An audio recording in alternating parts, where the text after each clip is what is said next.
Assalamualaikum warahmatullahi wabarakatuh. Perkenalkan, nama saya Nurfatul Aini dari Fakultas Tarbiyah Prodi PAI akan menjelaskan tentang teori kerucut pembelajaran Edgardel oleh dosen pengampu Dr. Ahmad Ihwanul Muttaqin MPDI.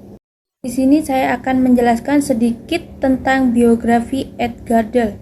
Edgardel lahir di Benson, Minnesota tepat pada tanggal 27 April 1900 dan tutup usia pada tanggal 8 Maret 1985 tepat di Columbus, Ohio. Akan seorang pendidik Amerika yang mengembangkan kerucut pengalaman, juga dikenal sebagai piramida pembelajaran. Dia memberikan beberapa kontribusi pada instruksi audio dan visual, termasuk metodologi untuk menganalisis konten gambar bergerak.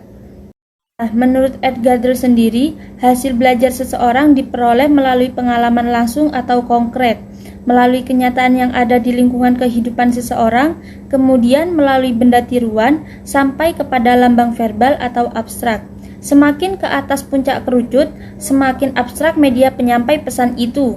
Proses belajar dan interaksi mengajak tidak harus dari pengalaman langsung, tetapi dimulai dengan jenis pengalaman yang paling sesuai dengan kebutuhan dan kemampuan kelompok pembelajar yang dihadapi dengan mempertimbangkan situasi belajar. Selanjutnya ini ada contoh kerucut pengalaman. Saya akan menerangkan bagian-bagian yang ada dalam kerucut pengalaman. Yang pertama, 10%. Dalam kerucut pengalaman tersebut, jika pembelajaran dilakukan hanya dengan membaca, maka tingkat pemahaman hanya akan mencapai 10%. Dan yang kedua, 20%. Selanjutnya, jika pembelajaran dilakukan dengan membaca dan mendengar, maka tingkat pemahaman akan meningkat menjadi 20%. Yang ketiga, 30%. Untuk meningkatkan menjadi 30%, maka pembelajaran juga diperlukan pengembangan, yaitu dengan melihat gambar. Yang keempat, 50%. Guna meningkatkan pembelajaran, maka strategi harus diubah. Salah satunya adalah berdiskusi. Berdiskusi dapat meningkatkan persentase pembelajaran menjadi 50%.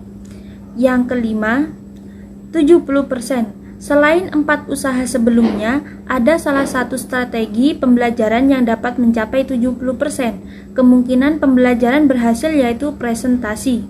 Dan step selanjutnya, setelah beberapa usaha terakhir ini dapat meningkatkan keberhasilan pembelajaran hingga mencapai 90%.